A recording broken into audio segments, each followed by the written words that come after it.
Assalamualaikum warahmatullahi wabarakatuh. Nama Fadlan Firdaus, NIM 1914-2136. Baiklah, saya di sini akan menjawab pertanyaan-pertanyaan UTS mata kuliah Bank dan Lembaga Keuangan Syariah. Baiklah, pertanyaan yang nomor 1, jelaskan mengenai dampak buruk dari implementasi penggunaan riba dan masyir terhadap perekonomian. Terdapat beberapa dampak buruk dari implementasi penggunaan riba terhadap perekonomian, diantaranya yang pertama, bahwasanya sistem ekonomi riba ini menjadi puncak utama penyebab tidak stabilnya nilai uang sebuah negara. Yang kedua itu, di bawahnya sistem ekonomi riba terdapat kesenjangan pertumbuhan ekonomi, masyarakat dunia makin terjadi secara konstan sehingga hal tersebut membuat yang kaya semakin kaya dan yang miskin semakin miskin.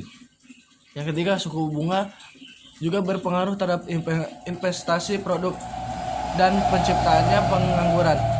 Yang mana semakin tinggi suku bunga, maka investasi semakin menurun. Jika investasi menurun, maka produksi juga akan menurun. Dengan demikian, hal tersebut akan meningkatkan angka pengangguran. Yang keempat, suku bunga juga secara signifikan dapat menimbulkan inflasi. Pertanyaan yang kedua, jelaskan fungsi dari Dewan Pengawas Syariah atau DPS pada Bank Syariah dan sebutkan fatwa DSN terkait tabungan serta jabarkan akan apa saja yang digunakan pada produk tabungan Bank Syariah. Terdapat dua fungsi dari Dewan Pengawas Syariah atau DPS pada Bank Syariah. Yang pertama, fungsi penasehat. Fungsi ini untuk menjamin berbagai kebijakan bisnis yang dilakukan agar tetap sesuai syariat. Yang kedua, fungsi dalam proses melakukan pengembangan produk yang akan disampaikan kepada DSN untuk memperoleh fatwa. Fatwa DSN terkait tabungan. Tabungan ada dua jenis. Yang pertama itu tabungan yang tidak dibenarkan secara syariah, yaitu tabungan yang berdasarkan perhitungan bunga. Yang kedua itu tabungan yang dibenarkan, yaitu tabungan yang berdasarkan prinsip mudharabah dan wadiah. Ketentuan umum tabungan berdasarkan mudharabah. Yang pertama, dalam transaksi ini nasabah bertindak sebagai sibul mal dan bank terbit bertindak sebagai madrib. Yang kedua, dalam kapasitasnya dalam madrib, bank dapat melakukan berbagai macam usaha yang tidak bertentangan dengan prinsip syariah dan mengembangkannya, termasuk di dalamnya mudharabah dengan pihak lain. Yang ketiga, modal harus dinyatakan dengan jumlahnya dengan bentuk tunai dan bukan piutang. Yang keempat, pembagian keuntungan harus dinyatakan dengan dalam bentuk nisbah dan dituangkan dalam akad pembekuan rekening. Yang kelima, bank sebagai mudharabah penutup biaya operasional tabungan dengan menggunakan nisbah keuntungan menjadi haknya. Yang keenam itu, bank tidak diperkenakan mengurangi nisbah keuntungan nasabah tanpa persetujuan yang bersangkutan. Ketentuan umum tabungan berdasarkan wadiah. Yang pertama, bersifat simpanan. Yang kedua, simpanan bisa diambil kapan saja, on call, atau berdasarkan kesepakatan. Yang ketiga, tidak ada imbalan yang disyariatkan kecuali dalam bentuk pemberian atau adhaya yang bersifat sukarela dari pihak bank. Pertanyaan yang ketiga, jelaskan mengenai kendala pengembangan Baitul Mal wa Tamwil atau BMT.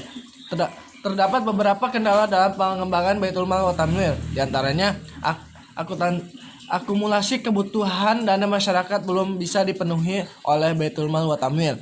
Yang kedua, walaupun keberadaan Baitul Mal wa Tamwil cukup dikenal, tetapi masih banyak masyarakat berhubungan dengan rentenir. Yang ketiga, beberapa Baitul Mal wa Tamwil cenderung menghadapi masalah yang sama, misalkan nasabah yang bermasalah. Yang keempat, Baitul Mal wa Tamwil cenderung menghadapi Baitul Mal wa Tamwil lain sebagai lawan yang harus dikalahkan, bukan sebagai partner dalam upaya untuk mengeluarkan masyarakat dari permasalahan ekonomi yang dihadapi. Yang kelima, dalam kegiatan rutin Baitul Mal wa Tamwil cenderung mengarahkan pengelolaan untuk lebih berorientasi pada persoalan bisnis. Yang keenam, dalam upaya untuk mendapat nasabah timbul cenderung Baitul Mal wa Tamwil mempertimbangkan besarnya bunga dari bank konvensional, terutama untuk produk yang berprinsip jual beli. Yang ketujuh, Baitul Mal wa Tamwil lebih cenderung menjadi Baitul Tanwil daripada Baitul Mal. Yang ke-8, pengetahuan pengelola Baitul Mal Watanwil sangat mempengaruhi Baitul Mal Watanwil tersebut dapat menangkap masalah-masalah dan menyikapi masalah ekonomi yang terdapat di tengah-tengah masyarakat. Pertanyaan yang keempat, sebutkan pembedaan antara asuransi konvensional dan asuransi syariah. Prinsip asuransi syariah adalah takaful atau tolong menolong, sedangkan prinsip asuransi konvensional adalah tadabul atau jual beli antara nasabah dengan perusahaan. Yang kedua, dana yang terkumpul dari nasabah perusahaan asuransi syariah atau premi diinvestasikan berdasarkan syariah dengan sistem bagi hasil atau mudharabah. Sedangkan pada asuransi konvensional, investasi dana dilakukan pada sembarang sektor dengan sistem bunga. Pada asuransi syariah, premi yang terkumpul diperlukan tetap sebagai dana milik nasabah. Perusahaan hanya sebagai pemegang amanah untuk pengelolanya. Sedangkan pada asuransi konvensional, premi menjadi pihak perusahaan. Yang keempat, untuk kepentingan pembayaran klaim nasabah dalam asuransi syariah, dana diambil dari rekening tabarruk seluruh peserta yang sudah diikhlaskan untuk keperluan tolong menolong bila ada peserta terkena musibah. Sedangkan dalam asuransi konvensional, dana pembayaran klaim diambil dari rekening milik perusahaan. Yang kelima, dalam asuransi syariah, keuntungan investasi dibagi dua antara nasabah selaku pemilik dana dengan perusahaan selaku pengelola dengan prinsip bagi hasil. Sedangkan dalam bentuk asuransi konvensional, keuntungan sepenuhnya menjadi milik perusahaan. Jika tidak ada klaim, nasabah tidak mendapatkan apa-apa. Mungkin cukup sekian dari saya. Wassalamualaikum warahmatullahi wabarakatuh.